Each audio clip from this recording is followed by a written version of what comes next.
Great to have you join us. It's another edition of Law and You, and we've been taking our time to look at some concepts in order to have clear areas in terms of what the law offers in these concepts. And today we are looking at succession as it relates to inheritance rights under the Benin Customary law. My name is Philip Omo-Gyupon, and on Law and You today I have a legal practitioner in the person of Ahigbe Oseowo. Good to have you join me. Thank you very much, Mr. Philip. Well, like I said earlier, we're looking at issues as relating to the rights, inheritance rights under the Benin Customary law. But let's have an understanding of how it applies when it comes to the passing on of the head of a family under the Benin culture. How does the law apply? Okay, under Benin Customary law, the Benin Customary law on succession is patterned after that of the British. So it's a system of primogeniture, whereby when a man dies, his property goes to his children, his issues. The Queen of England just passed on quite some time back now. And you see a system whereby when she passed on, the king stepped into the throne, right? For the British, you have primogeniture, just primogeniture, not male or female. So you can have the Queen of England or the King of England. But under Benin custom, it's male primogeniture. Okay. Yes. So when a Benin man dies, his dwelling house, which is called the Igiogbe, will of necessity go to his eldest surviving male child. That is the system of primogeniture that happens under Benin custom.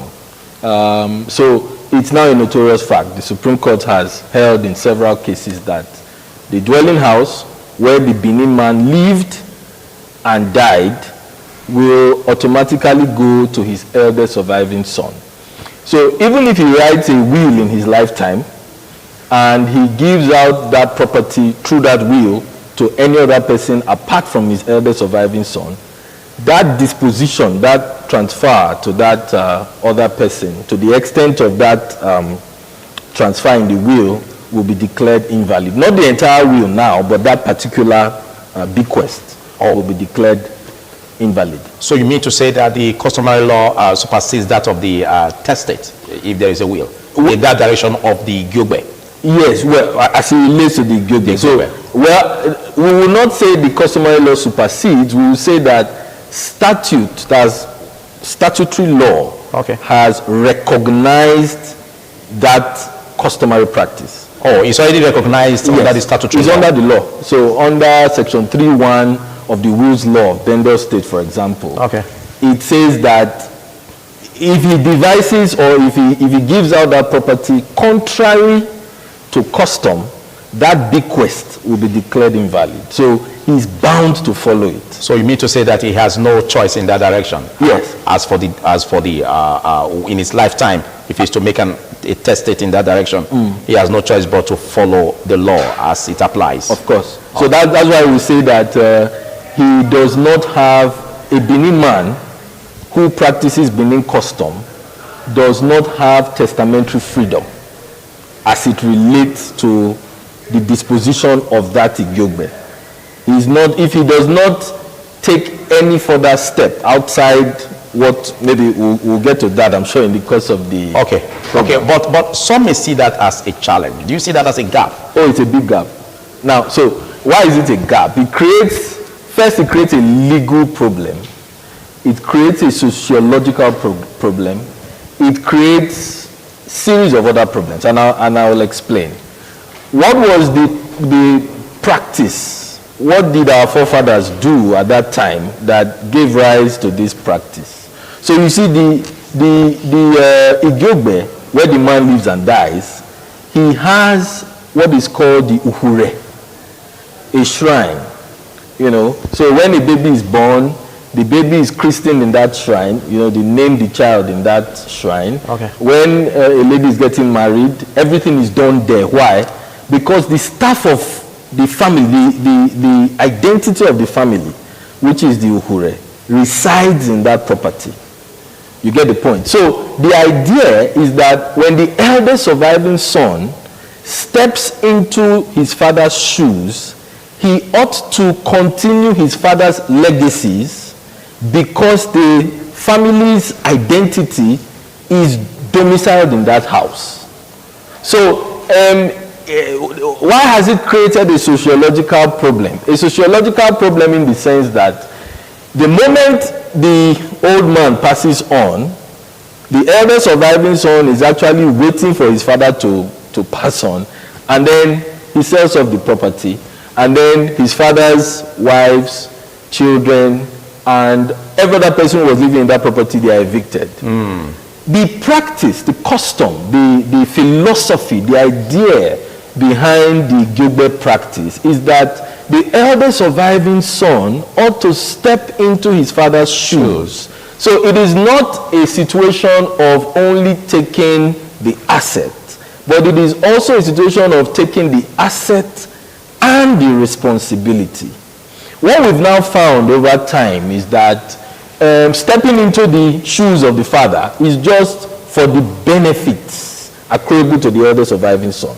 What of the responsibilities? That is the gap we now find. That so the girl child, for example, if she did very well and the father was very proud of her, and the old man says, "Oh, I would prefer that my daughter should take that property," custom says he cannot. She cannot. She cannot. Okay.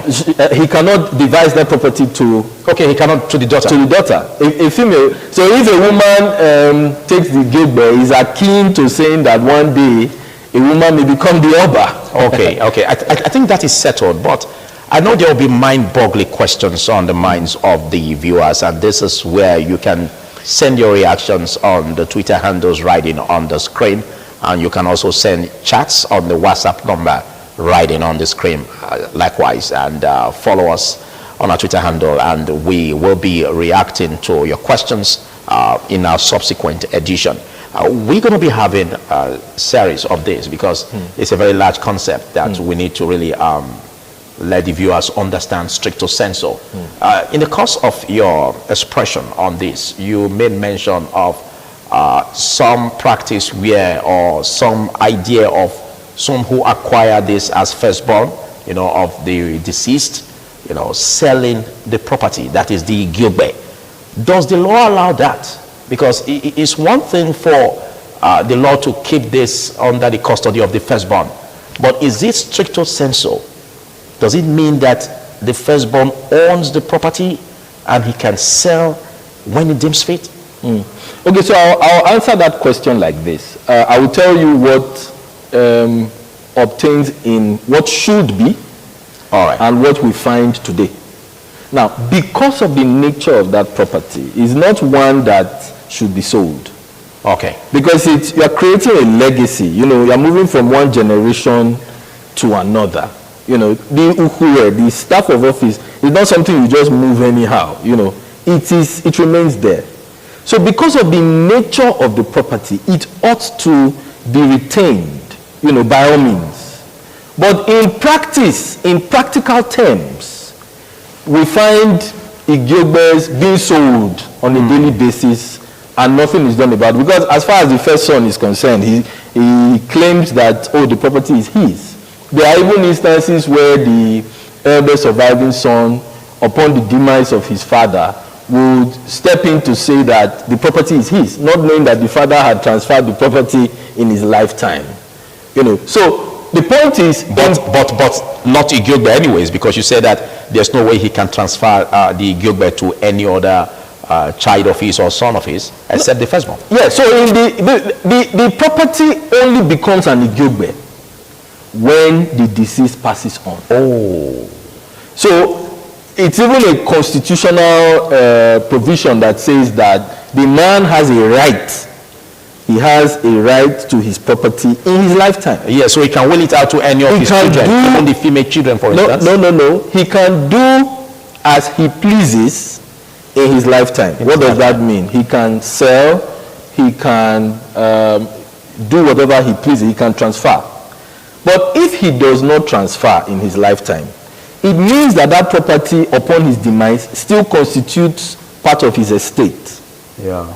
And so upon his demise, it automatically becomes an Igiogbe. Igiogbe, yes, of so course. If that property is no longer constitutes part of his estate, then there is nothing for the eldest surviving son to take.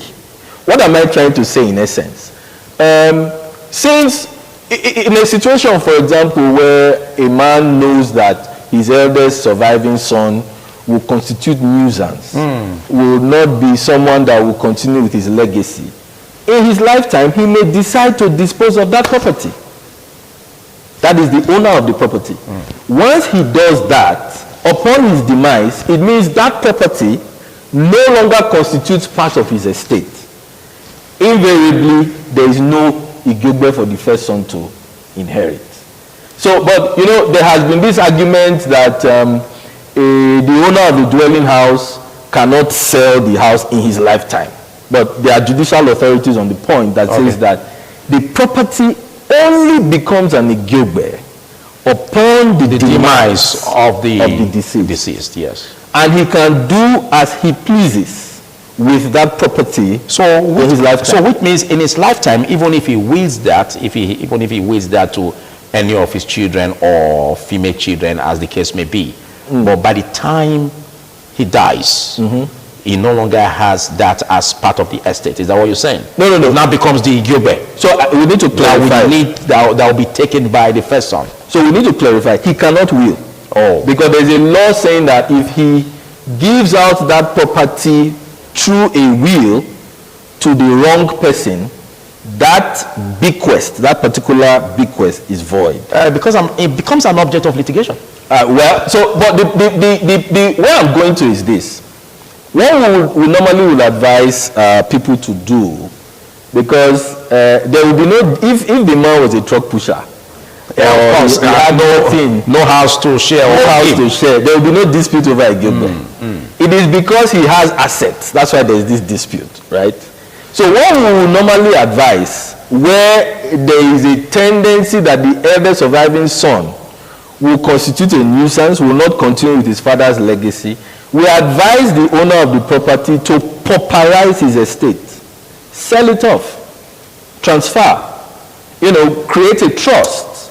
So when he can't sell the Igiogbe, for instance, because, for instance, if it happens to be the house that he also inherited from the father, like a stool of rulership, he can't also sell. No, remember I told you, I said there are two things: what obtains, what should be, and what is in practice.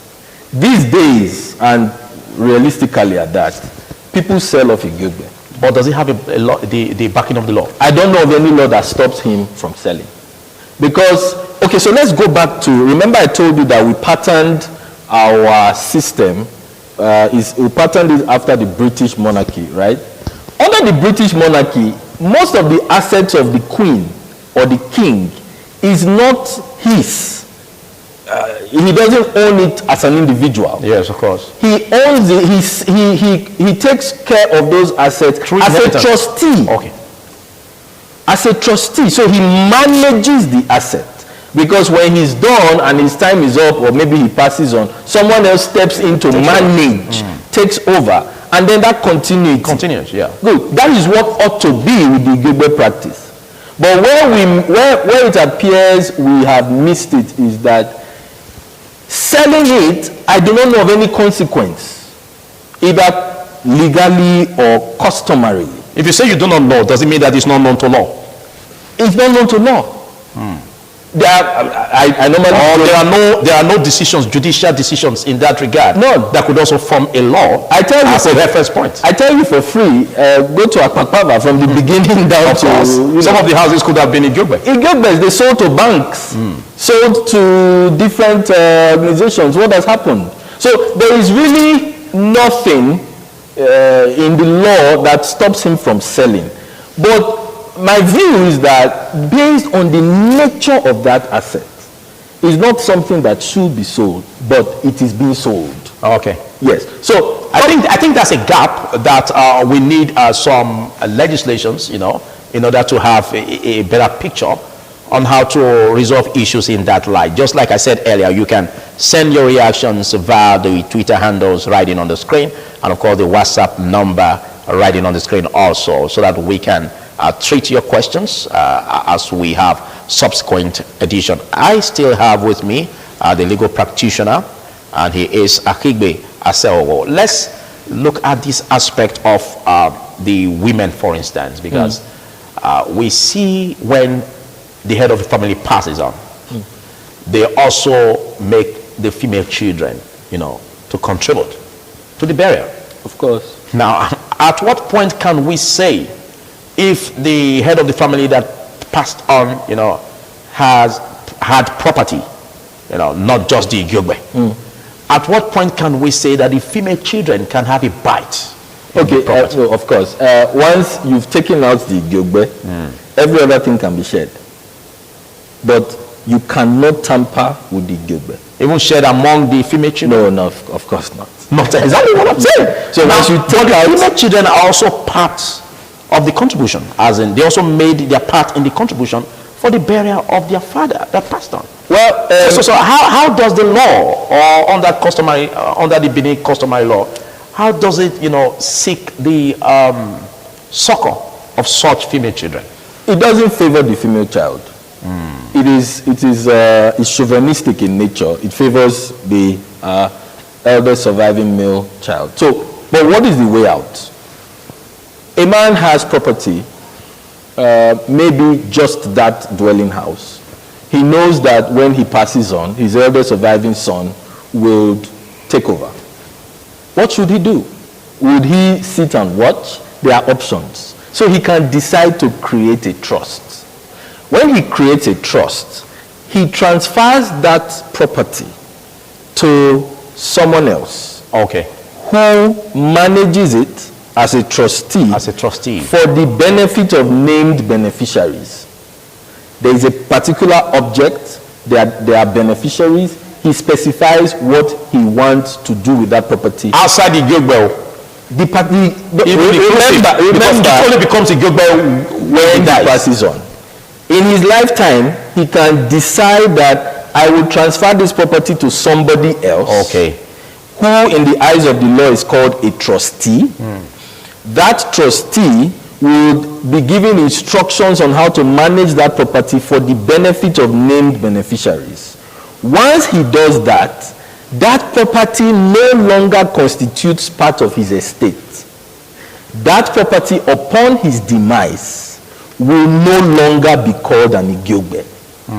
Because it's no longer part of his estate. Okay. As long as that property remains part of his estate upon the demise of the owner, the property will be an Igyogbe. Okay, so he can make that adjustment while in his lifetime. Of course. Okay. Of course. In fact, there's a matter I did many years ago.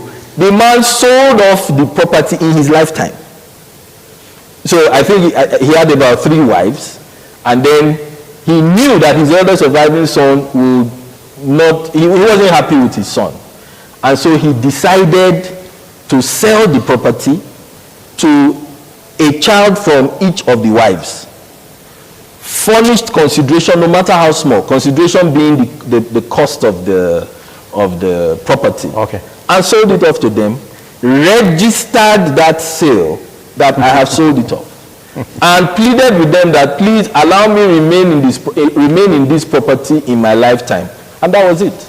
Now, many people will frown at this and say that it's a way of negating the dictates of custom. Of course, yes. But when you have a custom that only accords you with benefits without responsibility, then it is a recipe for anarchy. Okay. And then when you see people on the streets, young guys who are helpless, aggrieved because maybe he's the 2nd, 3rd, 4th, 5th son. And then his brother, the elder surviving son, is sitting in the mansion enjoying himself. That creates a problem for us. Our position is this. If the elder surviving son should be allowed to take that property, then he should take responsibility. He should take responsibility for his father's daughters, his father's wives. If that happens, people will be weary of even wanting to inherit the Igiogbe. Okay. So there should be benefit with responsibility. With responsibility, because if there is responsibility involved in that, it will give some credibility to it that yes, even why the head of the family is gone, yes, the one that takes over, will be able to apportion this to yes, the benefit of the family. Because actually, the head of the family, as he passes on, the next who is the firstborn son should continue. Of course, it's like a throne, Of course, a royal line. Of course, like what you also may mention of in terms of the stool of the Oba. Now, let's look at a scenario where there is no first son, there is no son to the deceased. There is no son, so maybe he has. Are you saying maybe he has daughters? Not yes, son? just daughters, but no son. Of course. So who takes the Igiogbe? All the daughters. A lady. That's when we got tied. A lady cannot take.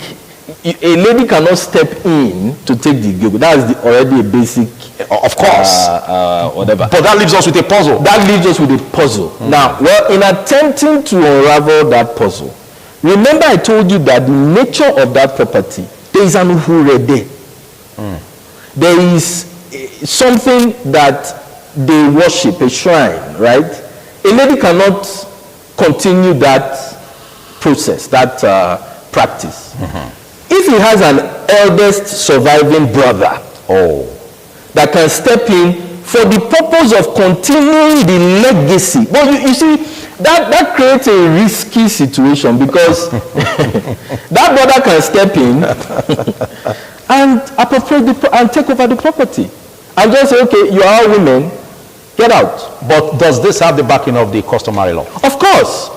Because you see, one thing we must understand is that custom is a practice from generation to generation. It's a legacy issue, so that it continues. There is that continuity. Just look at the smooth process of the Queen of England passes on, and her son, the lineage, just stepping in. That is what it ought to be. If you notice, there was no bickering, no court cases, no issues of you ought to take this and you ought to take that. No, because there's a sense of responsibility. Now, but again, the girls will argue, the ladies will argue that, of course, men have been selling Igiogbe. That property ought to be ours. If they raise that argument, it's arguable. It's arguable. And they can also raise the argument that we are being deprived of this property on account of our gender. And the law says that you cannot deprive anybody of a benefit based on the circumstance of his birth. Because you are a woman, you cannot take the property. But I would want to balance it up like this. Those in charge of, how do I put it now, the custodians of the custom. Of course, yes. Ought to look at this custom very holistically. They have to look at it very carefully. The idea of having a man take a property, acquire the benefit, and leave him, you don't tell him about the responsibility, is risky. If he must take the benefit, he must step in to also take the responsibility. Okay. If we balance that out, I think that we may have solved a lot of sociological problems. All right. Basically, this discussion will not end in this edition. I know. Because a lot has been said and begging for questions. Of course. Most especially as we also hear where, the Igiogbe is being sold by the firstborn after the big demise of the father. And the situation where, the father, the remains buried in the Igiogbe. Buried in the Igiogbe. Yes. There are situations. You sell off the property. They exhume the corpse. So what are the laws that follow this? We're going to be having this. Big thanks, Akigbe Oserogo, for for taking our time to be part of this. Basically, we're going to spill over the next edition, and we're going to be getting your questions, and Akigbe will be reacting to all of this as we analyze your questions, on our Twitter handles, and of course on the WhatsApp number right on the screen. Till next week, have a good day.